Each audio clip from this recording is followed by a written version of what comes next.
So welcome. This is January 26th, 2022, the January market update for all of those interested in what's been happening in the past month. This is your short sale super group leader with it. So I don't know if you caught my comment that I had on REI USA group over here. Everyone needs to jump on the call tonight. I'm going to do a short market update from the end of 2021 and looking into what 2022 is going to be for short sales.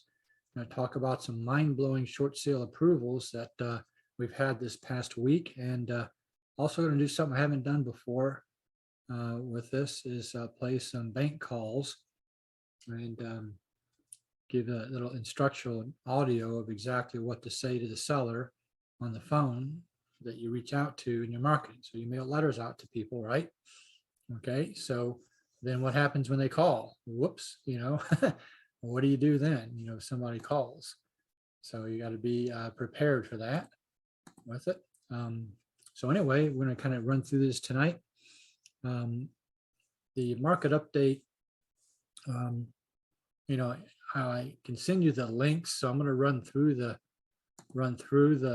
reports, summarizing them, but the actual links you can hardly read on your computer screen. So if you want to text the word short, to my phone number at 636-685-2990, I can send you these links that you're going to see across the screen that I've already got opened up for you. And I did try to keep this more brief. I did kind of try to write a little short summary of what we're looking at with it. So let's just go ahead and start here with this. So I'm going to be looking on the left-hand side of my screen and keeping to my notes so I don't spend too much time on this. I'll just kind of pull it over here. So I got these notes that you can see here, and I'll email you these notes and the links that you can click on. So you'll be able to click on each one of these web pages. So you don't have to try to write it down by hand and squint. So basically, this is kind of going back, you lose a lot of stuff over the holidays. Sometimes reports don't even come out over the December timeframe for some of this because a lot of people are taking off on the holidays with it. So we kind of like to go back a little bit into early December, and look at some of the data. Some of this data is only reported on a monthly basis. So you're always looking at last month plus the time for them to collate it and send it out. So basically here, what we're looking at, is, and there's these graphs and you can look and see, the payroll and stuff like that. I can probably duplicate this screen and pull that particular graph up there bigger. But basically, we're looking at that the current payroll survey, is showing that there is still 3.9 million fewer jobs than there were in February 2020, quote, pre-pandemic. So we still are missing 3.9 million jobs. Almost all the missing workers, using this particular method that they use, are showing up in the 25 to 29 category. See this big bar chart here. And then in the 45 to 59 categories, these right here with it. And so that article is kind of important on there, looking at, that you can go in, you can read, you can go in and read, this information here. This was put out on December the 14th for the November data. December data is really kind of fluctuates because of the Christmas and people temporarily employed and temporarily unemployed too. But you can go and read more on this article itself. I don't want to spend too much time on it. Let's move on to the next one here. I think this is the MBA survey report. Okay, so this is basically once again December 20th. So this is showing some of the latest results that we had at the end of the year. And kind of where things ended up with that. So basically, look at my notes here. Overall, in December, the delinquent loans 1.67% overall in the nation. There are 835,000 homeowners, that were still in forbearance plans. Now, that doesn't count the people that basically are unresolved. There's 835 that haven't been kicked out yet. Okay, there's over, a million that, well, there was over 1.4 million previously before they started kicking them out. And so there's still 835,000 homeowners still hiding within the forbearance plans. And that's because of that thing I talked about in the past. The CFPB, Consumer Financial Protection Bureau, put out a staged release of foreclosures. And so they can't actually send them all out. Now, what's important in that data, in this, and, you can go and read it. I've pulled out the specific, items that, that are important. You can go read the article later. Let's see if I can make that bigger here. Probably can't. Okay, well, anyway, you can pull that up yourself and read the article. But what it's basically, saying that FHA loans is 2.1%. So 2% of all FHA loans in America are still in forbearance. Okay. Now, there's an interesting thing happening with private label loans. Okay. Private label loans are those that are not FHA and they're not Fannie Mae. They're kind of like what we might call conventional loans or portfolio loans. They're held by banks, big banks still, and those actually are increasing more than the FHA. So we were now teeter-tottered, where FHA used to be really high on delinquencies, and it's been trickling down. The portfolio lenders were really low, and now they're hammering on people and they're going up. So, we've got, quite a bit on here, 4%. So it's almost double FHA. So FHA loan delinquency is 2.1%, and portfolio loans, private label securities, PLS, is 3.94%. So that might have you adjust some of your marketing. And feel free to throw some questions into the chat box or the Q&A box too. And throw your contact information in the chat box also if you want with it. But you got the Q&A box in the chat box. So just throw any questions in there, or raise your hand or something, and ask your question. But I'll try to watch that over here at the same time. So conventional non-governmental loans, the conventional non-governmental have the highest delinquency rate now. And well, this is saying here only 20% are current on their payments, 7%. So out of the chart that I showed, whoops, hang on, out of this chart that I showed, which you can't read because it won't pop up for me or blow up for me, it's basically saying that actually 20% of these people are current on their payments. That's a good thing. And 7% paid off their loans. So 27% really aren't going to be short sales. They're not going to be foreclosures, but that still leaves 73% caught in trouble with their loan. Okay, so by different stages, 18.3% of the loans in forbearance are in the initial forbearance plan stage. Okay, so in other words, 18% had just entered this recently, and so they're going to still be in it for a little while. 68.4% are in the forbearance extension. Okay, which means they're technically out of time. Here's a scary number that's probably even scarier. 13.3% are re-entries. Okay, that's not good. Okay, re-entering into forbearance means that what they're trying to do with them is not working. And so they made it sound like it was good that they left, they come back. That's not really particularly a great thing. For it. So let's see here, vacancy rate. I don't know. Let's see, vacancy rate. I just thought I'd throw this out here. This is the apartment vacancy rate. What I'm really kind of pointing out is that that what we're looking at here is that the rents, the asking rents are up 2.8% in Q4 compared to Q3. and they're up 11.9% year over year. So that's a pretty good number, but there's another statistic that you have to dig out of here, right here. Even with the surge in rents, okay, over the last 2 years, if you go back to pre-pandemic, not just the last year, because remember the pandemic's 18 months. So if you go over pre-pandemic to now, rents have only gone up in apartments 4.5%. That's not, really nearly as good as single family homes. You got Tampa area up 28% on rent, in just the past year alone. So, single family residential seems to be outperforming, multifamily, or at least, what we call the apartment vacancy rate here with it. So let's take a look at the next set of data here. Okay, so now this is some of the Black Knight data.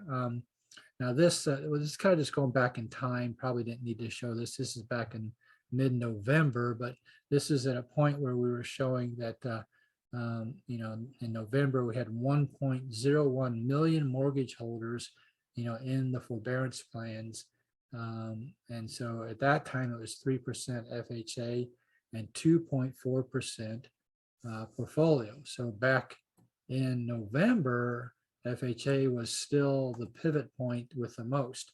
I told you now in December, it's gone to 4% on portfolio loans, and FHA dropped to 2% with it and stuff.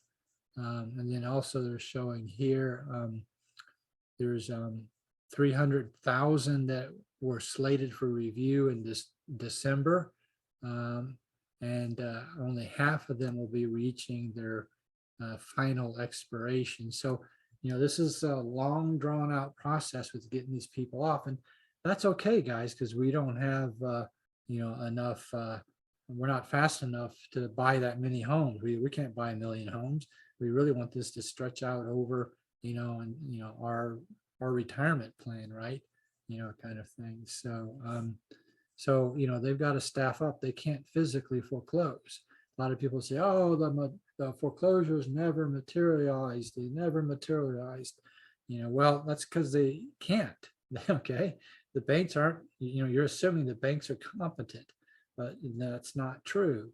And they don't have the ability to actually foreclose on everybody suddenly. So I'm getting calls on my short sales with the negotiator calling me up saying, hey, I'm going to be turning you over to John Smith or whatever, because I'm, moving on. It's like, oh man, what happened? You get fired? No, I've been made a supervisor. So now someone in the company is getting promoted to supervisor so they can hire in more people under them, and he can actually, supervise them. So, so basically that's kind of what's happening, is they're trying to gear up, with all of it. So let's take a look at this here. So this is, go back, which one? I always lose track of which one I'm on. So this is number of mortgages. 19. Okay, so the next one after this is the Black Knight data. Okay, so the Black Knight data.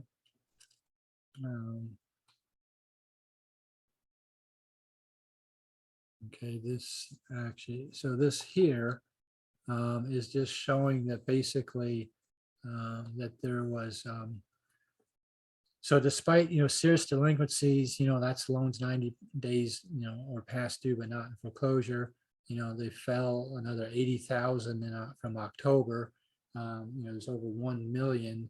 The key statistic to this really here is this, that it's 2.5 times the pandemic. So right now, in the forbearance still that we have going on, this doesn't count the ones that are trying to do a workout that are going to fail and come back in. These are basically 2.5 times the number of people that we had pre-pandemic. I was making a pretty good living when it was just, 1.0 times, when it was just normal. Pardon me, gotta shift my chair. Doing a pretty good living when it was just 1.0. Right now it's 2.5 times better. So that's pretty good. You just need to know, how to find them with it. And let's see, I talked about there's 2.5 times. 800,000 exits over the past 60 days, with 560 of them in loss mitigation. So most of them are in workout things with the bank still. So they're not, they're trying, they got to follow things. They have to call them, like twice a month. They got to make sure they answer the phone. The bank's got to follow, a lot of these, CFPB rules with it and stuff. So let's go ahead and move on to the next one. Okay, so this, you see me display this before. This is actually a PDF file. Okay, now this is on origination. So this is really the big enchilada that you want. Now originations here, you see this, that's not really what you want. Originations are new loans, but sometimes, in here they give data related to, some delinquencies with it. So I just kind of point that out, that it's not the the originations market monitor from Black Knight, but rather, it's so I'm going to get to it here. Oops, I'm going to get to it. I think here probably, let's see. Black Knight, read out loud, second week of January. So yeah, so this one here is talking about as of January 11th. Okay, so this is some of the latest data. 780,000 holders are still in the forbearance plans being protected with it, and so and it's still 2% FHA loans on it, but you can kind of see where we've been. It started out, it's come down. Now this is a lot of people coming in and a lot of people coming back out again with it, and here's the dollar value of what this is. It comes to about a $220,000 loan for FHA with it and stuff, but yeah, so that's the January 11th data. Let me see. I don't think that actually that's the report that I wanted to show. Let me pull this other report up. November first look. Let me see if I can pull this up over here on the screen somewhere. Yeah, that's the originations market. Okay, but this is the latest for December. We really don't want the originations market. There's another one that we would normally get with it, but let's see if that's here. Okay, well, I'll play with that later with it. But anyway, so basically, the latest data is, that we've got 780,000 people still in the forbearance plan that's hiding out. Okay, they're keeping them protected. Now I want to go and kind of wrap this up real quick, because I want to try to get to any questions or any calls, some calls that I want to make. But this is a real interesting thing here. I'm going to play this entire 8-minute, 11-minute audio. This is from Mike Simonson. Is somebody that I actually follow on data. I'm a big data nerd junkie kind of guy. He's from Altos Research, and he puts this out weekly. So this is going to tell you, for all my rehabbers, listening in on the call here, for all my rehabbers, that what's happening in the market. Where's it going? Where's the listings? Is the market going to crash? Are we going to have a repeat of the crazy year last year? What's happening with it? And he does this on a weekly basis. See, everything else we get from fake news and the big box news media is always aggregated data from a month or two ago. See, I want real lifetime data. I want to be in the hospital room with the EKG machine going beep, beep, beep, beep. I want to see that beep, beep. I don't want to see the monthly bill that comes from the hospital that says we used an EKG all month long. I want to be in that hospital room watching things happen. And this is one of the greatest times I've seen, in the 11 years I've been doing real estate full-time, 11 years, is that dichotomy of short sales that you can buy so super low, and then the ability to sell so high. Remember, for our older generation here, if you're in real estate back in 2008, 9, 10, 11, and 12, the market was crashing and falling, right? And I've showed other data on that before. So even if you did a short sale, you were catching a falling knife. Okay, and that was okay because in short sales, we actually can catch it by the handle and still make a lot of money because we can project to the bank that that's a bad situation. Here, you got it where the the banks are dumping houses, and believe me, take my word for it, they're dumping the houses, and nobody believes me. Okay, they're dumping the houses, and then on the exit side, the prices are rising like crazy. So, you get worried, is that going to change? When is that going to change? So this guy is very good with his data. And I want to play this entire video and probably go get a drink of water here. I'm out of water, but I'm going to play this 11-minute video here. And I want you to read the screen very carefully. If you can't, then, text short to my phone number at 636-685 2990, and I'll send you the YouTube link so you can watch this, on your own with it if you can't see it on the screen. But this is the real live weekly data, so he sees everything, as it's happening, and it has some not predictors, but some look ahead criteria that he looks at to say what is the fake news people going to be reporting several months from now. He already sees it now in weekly live data. So this will really blow your mind when you watch this here. Rates are correcting very dramatically since the start of the year. Mortgage rates are at their highest in 2 years, since before the pandemic. The stock market is off 10% since just the start of January. Crypto markets are cratering too. Bitcoin is off 25 to 30% in that time. These market changes impact the wealth and the optimism of home buyers, but how quickly do they impact the actual home buying decisions? That's what we're watching for in the data. Each week, Altos Research tracks every home for sale in the country, all the pricing, all the supply and demand. We analyze all those changes and we make it available to you before you see it in the traditional data channels. Traditional real estate data is released monthly, so by the time it gets to you, it's kind of old news. So the news right now is that it's a hot market already for the spring, and there are some economic risks like rising rates, inflation, volatile financial markets. They have not yet derailed that eager buyer activity. I'm Mike Simonson. I'm the CEO of Altos Research, and here's what the data is telling us right now. The short answer is that it's way too soon to see financial market volatility corrections impact the real estate data. If you're buying this spring, you probably started selling other financial assets last fall to raise the cash to be ready to buy.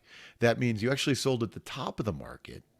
And so if market volatility is worrying you about the housing market, one thing to keep in mind is that home buying is much more driven by life events than it is by financial events. We get married, we buy a house. We have kids, we upsize a house. We get divorced, we sell a house. We make a lot of money in crypto. We think about buying a bigger house when we get married. So first-time home buyers, especially those who haven't accumulated big financial portfolios yet, they're significantly less impacted by markets volatility. One scenario this year is that rising rates and stock market fluctuations cool demand for second home buyers, which actually leaves more room for the first-time buyers. These folks who have been battling so hard in the competitive markets over the last couple of years. So maybe big stock market swings create better opportunity for first-time buyers. These life events are really captured in the big demographic trends that we've been talking about for a long time here. The millennials are ready to buy homes. That doesn't change when Bitcoin tanks by 30%. So that all being said, here's the data right now. Available inventory of unsold single-family homes continues to drop like a rock. We are down to only 277,000 single-family homes active on the market right now. That's down 2.4% from last week, and it's a new record low, of course. There are no signs of inventory bottoming. Okay, so note, guys, on the left-hand part, this is July 2015. So this is the last, 7 years. Look at what inventory's been doing. Inventory's never been lower than this 277,000. We heard all about inventory all last year. There's no homes, no homes. Well, look, there's even less homes now. So this is very important to watch what's going on with this here. In the next few weeks, it's looking last week, and it's a new record low, of course. There are no signs of inventory bottoming in the next few weeks. It's looking more and more like April again before available inventory starts to climb. We'll see if that forecast changes. If you're concerned about how rising rates may impact the housing market, I'm getting a lot of questions on that. This is the primary chart to keep your eyes on. We know that rates rose in 2018 from like 3.9 to 4.9% by December of that year. The notable increase in rates slowed demand and let inventory build up a little bit. We started 2019 with more inventory than the previous year. Not a ton more, but a little more, a few percent more. So we can use 2018 as a guideline for what might happen this year if rising rates are able to cool the frenzy just a touch. Frankly, rising inventory would be welcome. There are no signs of it yet. As I said, it's too early. In fact, rising rates will first increase demand, with the psychology being we need to get in before costs rise too much. So it pulls demand forward. You can also see this unabated demand in our immediate sales tracker. The percentage of the new listings that are going into contract within hours or a couple of days of listings is climbing now in January. It's increasing. So it's still early spring market yet, but buyers are ready. They're pouncing on anything that becomes available. 32% of the new listings this week went into contract immediately, nationwide. This is where the multiple offers, the bidding wars are escalating. Each bar in this chart here is a week. The light colored portion are the immediate sales. The dark red portion are the new listings that didn't get sold immediately. Maybe they're taking a week or two.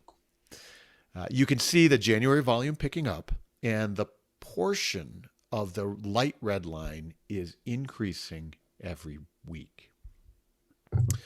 What's interesting about these immediate sales is that these properties are both new listings and new sales in the same week, or newly pending.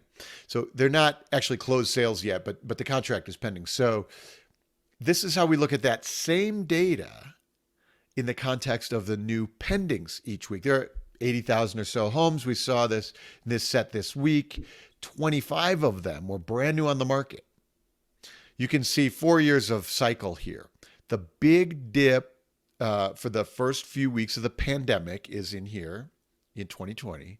And then last year is how the immediate sales began to be such a dominant force. We started tracking the immediate sales last year. And that brings us to prices.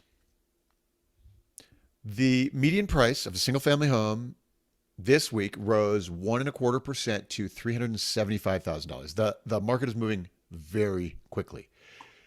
Peak pricing usually hits in June, so we have several more months of rising prices to process into the market.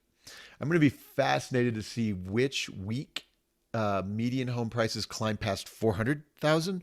That was our threshold last year. We never beat $399,000. In 2017, you can see earlier in this chart here, home prices spent the whole summer plateaued right at $300,000. Each big round number is a psychological barrier for buyers.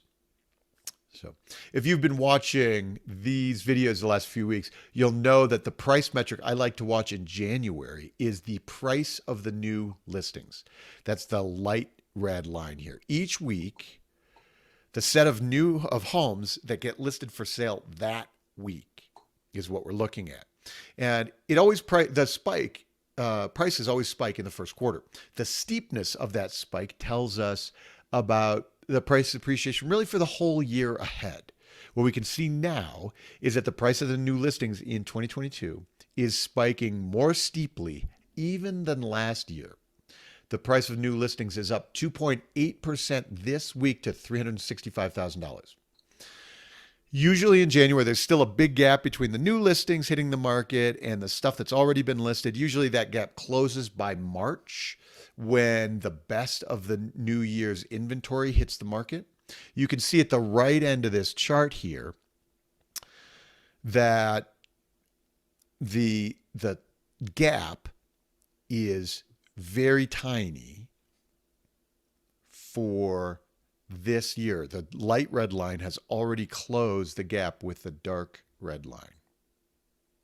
Because these are sellers who know the bidding wars and the immediate sales happening all around them, this price of the new listings shows us that they are aware of incredibly strong demand there, and it's a very bullish leading indicator for home prices for all of 2022.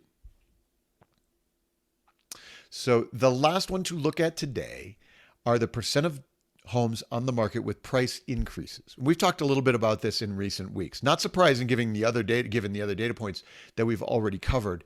The number of homes that we saw last fall at a lower price and are now on the market at a higher price increases. This group is big and keeps climbing. Currently, 6.1% of the market is on with price increases. The percentage is higher in the Sun Belt investor markets. Last year, price increases peaked in mid-March. We're slightly less frenzied now. And there are these other financial market risks, which makes me feel like maybe the price increases will be a little tempered and hopefully peak sooner than March. But right now, the percent of homes with price increases is yet another signal that the home buyer sharks are circling and they're very hungry. Okay, that's all the data we have time for this week. People often ask, Mike, can I get the local data for my buyers and sellers right now? You know what? We're with a lot of real estate professionals. And so you watch these videos and you want to know, how do I do this for my local market? Well, the answer is yes. To get your local data for your buyers and sellers, you go to altosresearch.com and join us. You can get your data into your clients' hands today. So because everybody needs to know what's happening in this crazy market, it's your opportunity to help them succeed. Also, this week, a new Top of Mind podcast episode will be available Wednesday. Subscribe to the Altos YouTube channel to not miss any of the data changes in the market. We also share our podcast there. So much great stuff for you. I appreciate you being with us. More next week. Okie doke. So anyway, that's a real interesting set of data, I think. If you got any questions, Mark, I see you're on there. If you got any questions, just throw something in the chat box or raise your hand. I think I can figure out how to unmute you. But I really watch this weekly all the time. And once again, if you want, these article links, because you can't read this with the website, just text short to 636-685-2990, and I'll have all these links pasted into a Microsoft Word file with a short summary of each article. And there's more you can read in here. I was only pulling out the highlights. There's other good data in it and stuff like that. But anyway, if there's no questions on the market, I'll tell you what's happening, currently and then in 2022. The banks have started to react to the fact that, the moratorium ended July 31st, and they're going through a due diligence process they have to follow, which is now reaching out to the homeowner, which, 18 months, they're sitting there not doing anything. And then now they got to start communicating with the homeowner, when they could have done that during the 18 months, right? Okay, so basically now it's like they're starting the process over. So judicial states are going to take longer. Non-judicial, like Georgia, Texas, and Missouri, they'll start to happen a little bit quicker because we don't have to spend time going through a court system with it. But basically, we've had some short sales that my students have been working on. Last week, I got a text message from one of my guys who got an approval on an FHA short sale. Let's see here.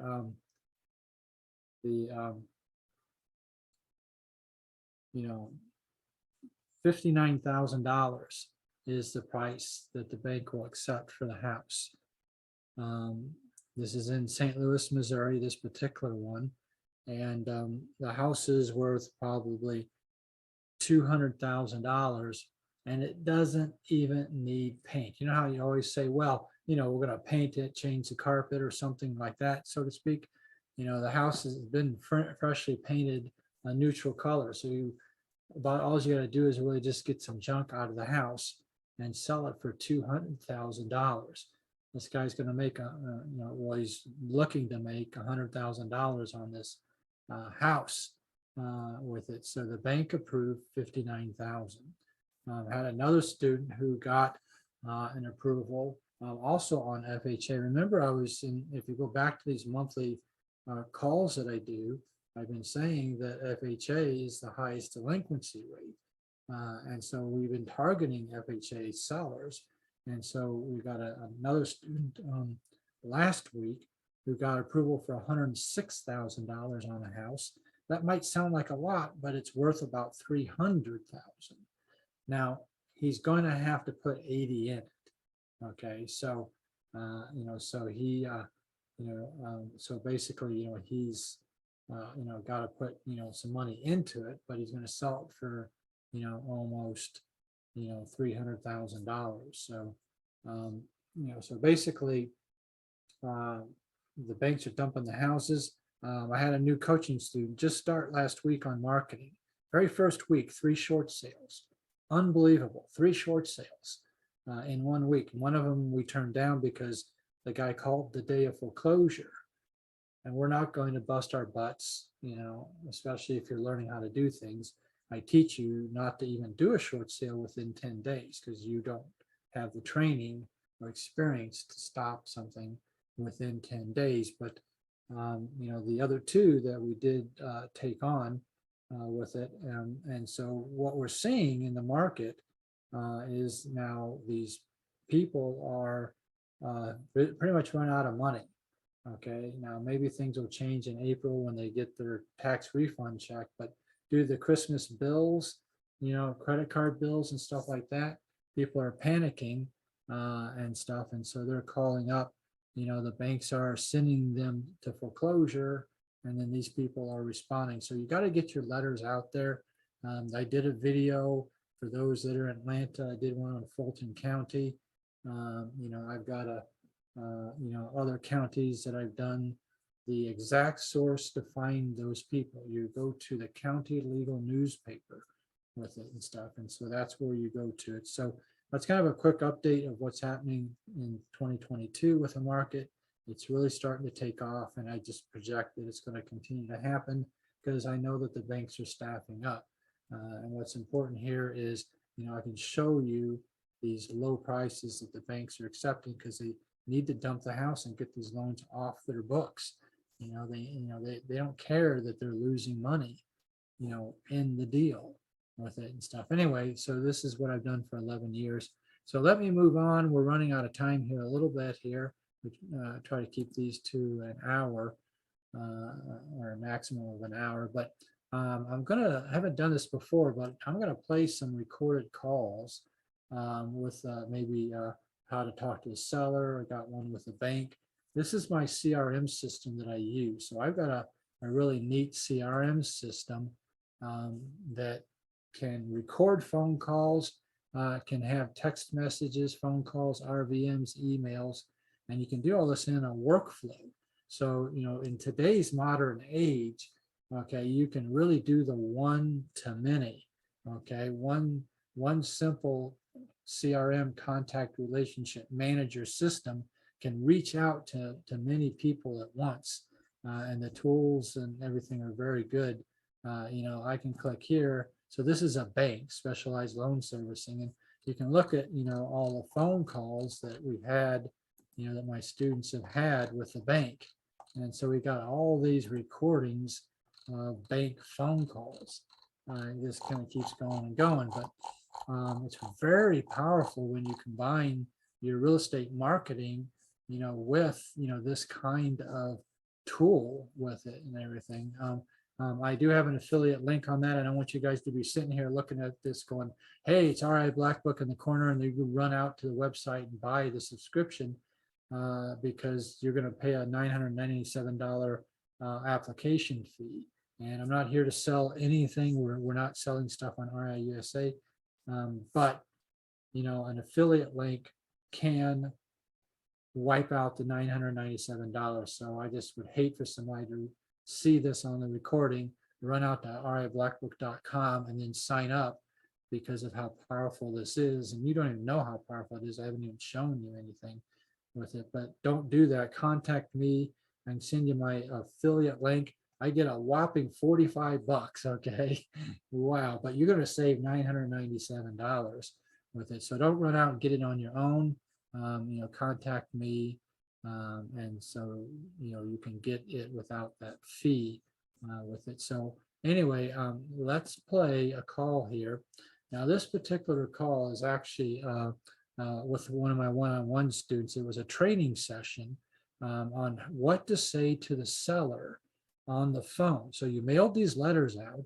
What happens when you talk to them on the phone? What do you say in today's market? So you're going to go back and rewind and play this thing, and make sure you catch this before it rolls off the system in 3 months. Don't be waiting to listen to my recordings on it. Most everybody just does the recordings because they're not available on Monday or Wednesday nights and stuff like that. But listen to this very carefully. It's me working with one of my coaching students, training him on what to say with the homeowner on a call. So let me go ahead and play this. Hello, Guy. Hello, David. Just real quick, I was forgetting to get back with you on these sporadically, but then it's been a pattern with it, so I wanted to kind of give you a little bit of feedback on the messages that you're leaving. Okay. So let me go ahead and play one for you, just to remind you what it sounds like, and then I'm just going to quickly just go over what you should be saying, adapting it for your style, and it's not exactly the way, but it's always becomes your style stuff. So let me go ahead and play this real quick for you. Hi, sorry, we can't come to the phone right now, but leave your name and number and we'll call you back. Bye. At the tone, please record your message. When you have finished recording, simply hang up or press pound for further options. Is this Richard Myers? My name is Guy Zitting. I'm trying to reach you. Please call me back at 314-697-4700. Okay, so that's just to remind you. They're all like that here in a row. And so you need to modify that a little bit because remember, they don't know who you are. And while you have a very nice voice and you sound like a very nice person, which you really do on the phone, they might call you back because of that. Remember, they don't know what creditor you're with, what credit card company, bank company, police report. They don't know what your purpose is. Okay. And so basically, it's supposed to be technically legal. I call it legally. I prefer to come out with the I want to buy your house part because it gives you a lot of legal standing. Now, you're not a realtor, so in a way, you don't have to do much of anything.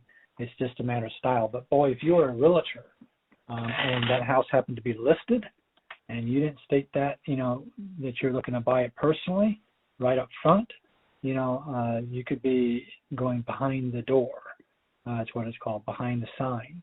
And you Okay. lose your, but you don't have one to lose, but nonetheless, they don't know it. So what I want you to do is to kind of keep the same thing and basically say, and I'll go through this a couple of times. So, you're saying, directly, is this, John Doe?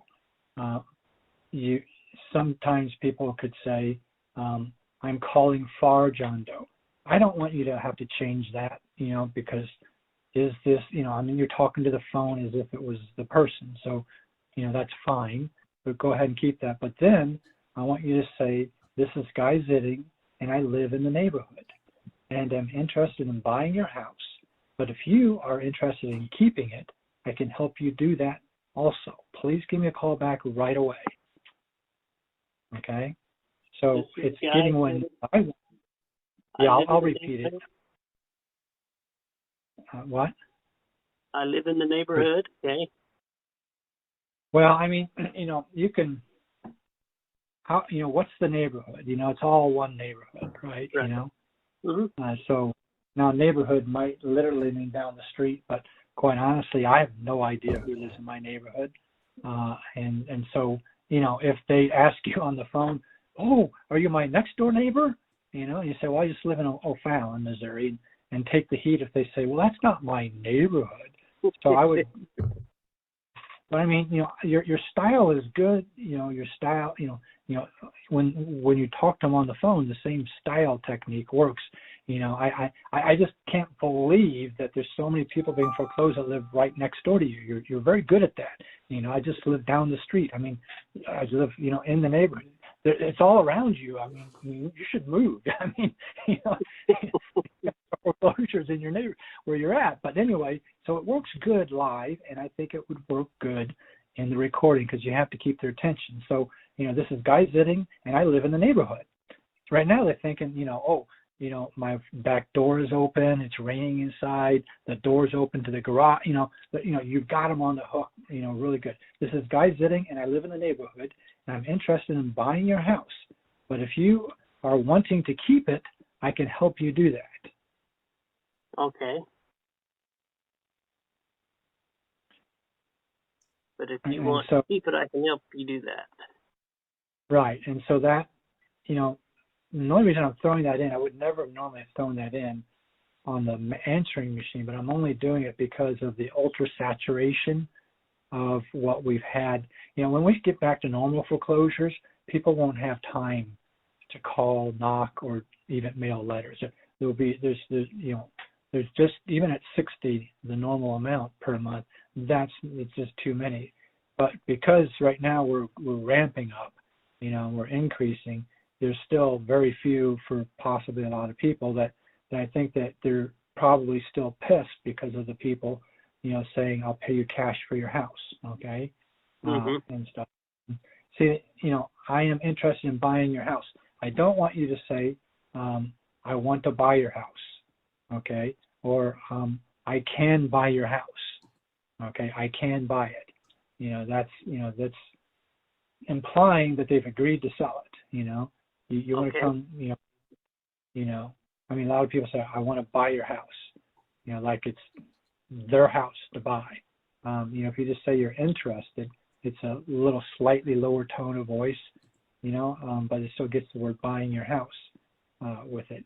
But a lot of people say, oh, I can pay you cash for your house, okay, and stuff. And so, you use that technique on what's her name, which it worked out okay, only because you led to the final question, which was, hey, somebody had a foreclosure date and they didn't tell me about it, Mm-hmm. But telling people I'll pay cash for your house turns them off, Yes, you want to get to the when do you want to move, is it 90 days, that was fine, but the cash part of it in today's market can set people off because they've equated that, I'll pay you cash with a low ball, offer, right? Yeah. And so I'd avoid the, pay you cash if that's the only thing you're trying to describe to them. But anyway, so let me read it again. So basically the machine comes on. This is Guy Zitting, and I live in the neighborhood, and I am interested in buying your house.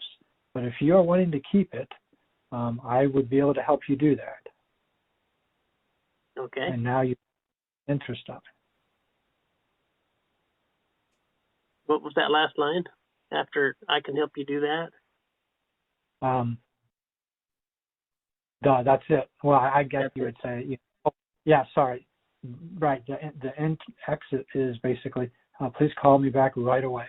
And it's Okay. usually best to get a number, though, technically, unless you're calling an answering machine that's not a cell phone. But, but basically, this is Guy Zitting, and I live in the neighborhood, and I'm interested in buying your house.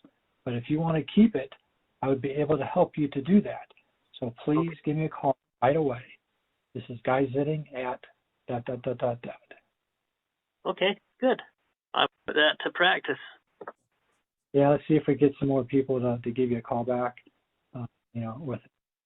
Oh, hey, listen, I have to take this call from an attorney. Okay, so there we go. That was that one. That's just a little bit of training on, in today's market, people are just so mad at cash offer postcards, and stuff like that. And remember, these are people on the foreclosure list. So everybody's got their name and address. You have to kind of appear in something that's different and everything. So it's kind of a modified thing to try to talk to the homeowner on the phone. I know it's just one recording, but we've got lots and lots and lots of recordings here of how to do that with it. I just want to pull out a sample for the monthly, Q&A call here. Let's go ahead and jump over to another example that I've got out here. Now, this is me calling the bank. Okay, so I'm giving you a sample of one thing and a sample of another. So I gave you a little bit of short training video I do with my one-on-one students where we work on what to say to the homeowner on the phone when we talk to them, when they call us. Now, what do you say to the bank after you're going to start working on the short sale with the bank? Now, this preface is that this is in a non-authorized condition. In other words, we haven't been authorized yet. So when you get the authorization form signed, which you can get a free copy of that if you text short to my phone number 636-685-2990. I can give you a copy of the authorization form, but you have to get that sent in. Well, in this call, you don't know where to send it yet. So that's what the call is. As a matter of fact, I'm actually acting like I'm one of my students, Edward Mickle. Okay, it's actually Edward Michael, but I said his name wrong. But anyway, Edward Mickle, because this is his profit dial phone number that was using.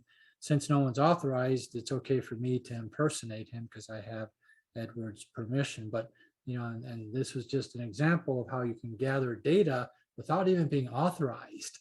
So listen carefully to how I kind of roll it around and roll it around and roll it around and kind of just take my time with it. All I'm trying to get is the email for the authorization form to go to. But I want to drive out more data from them, through a relationship. So this is a very interesting call. And I've got much better ones besides this. This was just one that I quickly picked for tonight for this. But listen to this here. Thank you for calling Specialized Loan Servicing. If you wish to continue this call in English, please press 1. Si usted desea continuar, If you are calling to make a payment or have a question about a prior payment or missing payment, press 1. If you are calling regarding a question about your escrow account, press 2. If you are calling due to difficulty accessing our website, press 3. If you are a new customer, press 4. If you are calling about mortgage assistance options, including forbearance, loan modification, deed in lieu, or short sale, press 5. If you are sick, please be advised that we will be collecting your personal information during this call, including identification and financial information, in order to service the mortgage account. Please visit our website at www.sls.net for additional details of the categories of personal information that will be collected and the purpose for which the information will be used. For easier authentication, add or... Okay, now I'm playing this all out. I could fast forward it and that would be too easy, but you need to get used to what it's like on the phone with the bank. Okay, you're in real time on the other line trying to get in. So, I'm going to let this play all out. I could fast forward to wherever it starts talking, but that's not what you're going to have in real life. You got to get used to the prompts and the actions on the phone that you do, putting in the account number, never the social security number, things like that. Update your home and cell phone numbers online or with a representative. To authenticate by a phone number associated with your account, press 1. To authenticate by account number, press 2. To authenticate by social, please enter your account number followed by the number sign.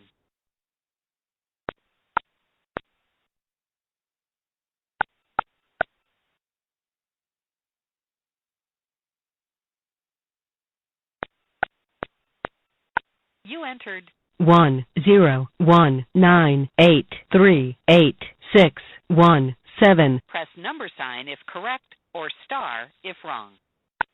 Please enter the last 4 digits of the primary or co-borrower's social security number followed by the number sign. You entered 2424. press number sign if correct or star if authentication successful. Thank you. If you would like to add the number you're calling from to your account, press 1. To continue without adding your phone number, press 2.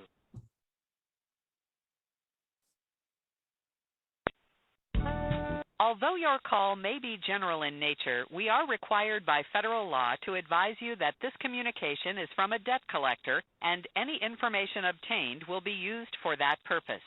Your call will be monitored and recorded for quality assurance purposes. If you do not wish for your call to be recorded, please notify the customer care associate when calling.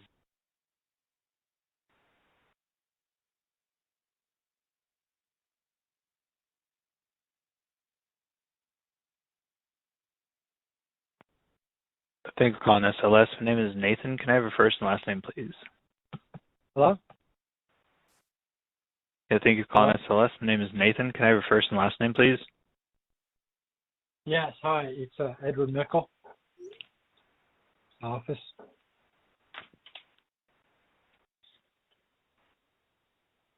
And what can I do for you?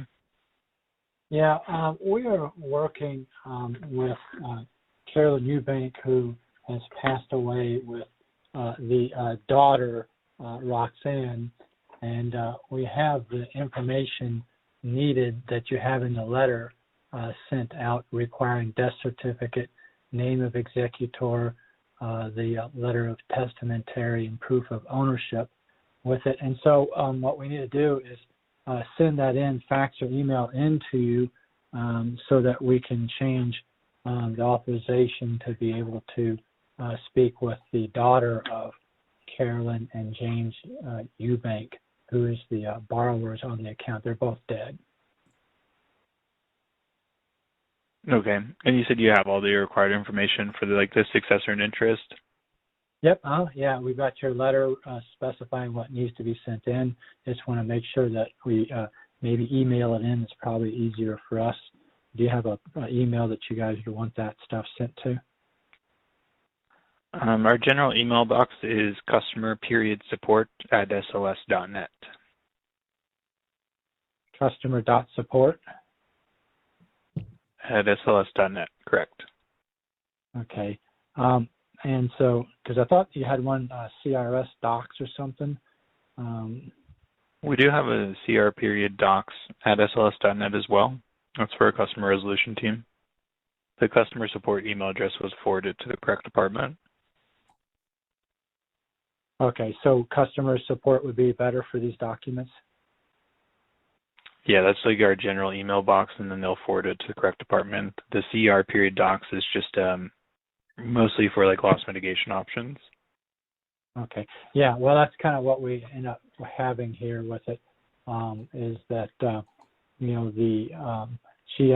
daughter's not been able to make payments on the loan, and the home is not worth what the loan is on it, so we're going to need to try to do a short sale with it and stuff. So, so I got a couple steps we need to do here. First, I guess we have to get the daughter authorized on the account, and then they can authorize us to do the purchase sale contract with a realtor, and get a purchase sale contract turned in on the property with it and stuff. So so that customer support would be the best number to get this sent to, and then what kind of response will come back from that?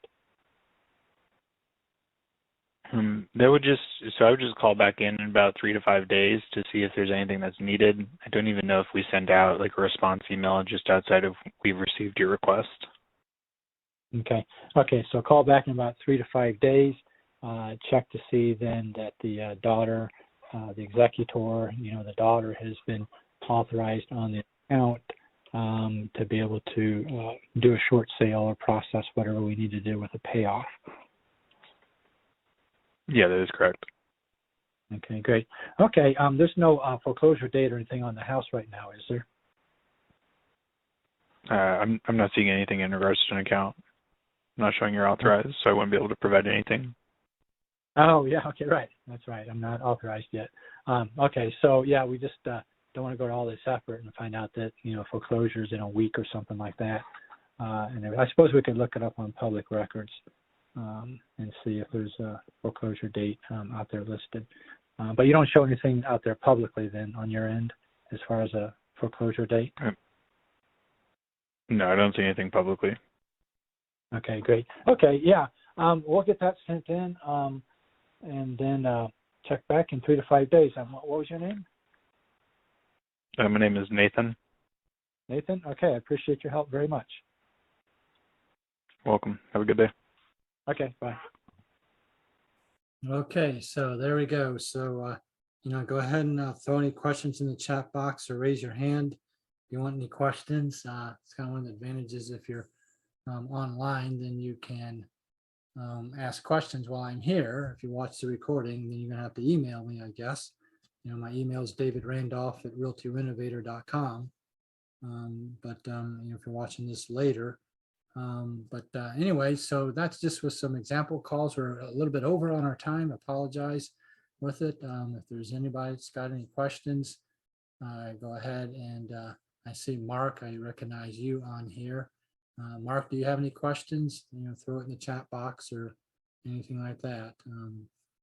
Just let me know. I don't want to keep us here too late with it. Otherwise, we'll go ahead and we will wrap it up on it.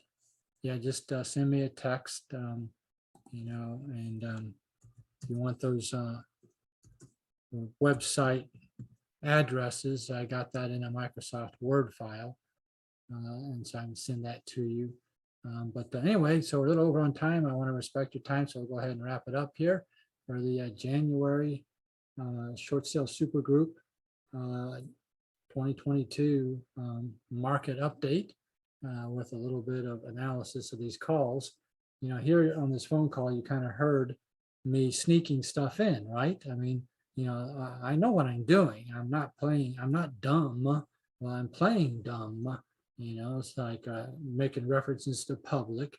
He's got the computer screen. This is why you always give him the account number before you ever start. That way it's on their computer screen to see the data about the house. They know if there's a foreclosure. So if you ask the question the right way, they want the knowledge of how to answer it. They're going to go by what they see on the computer screen. You know what I'm saying? So, there's a lot of technique to it. And I've got some other a little bit longer audios that are even more stunning, how far you can get with no authorization form, right, and stuff. But anyway, that concludes this call. I want to appreciate everybody for being on here. If you got a question, I want to thank all the people that actually met me in Atlanta too last week. We had quite a few people at the hotel there. I think 6 or 10 people came through during the day, so that was good to meet them in Atlanta with it. But anyway, check out these recordings. Send me an email at davidrandolph@realtyrenovator.com with any questions about the recording. And I want to thank you very much. Have a good evening.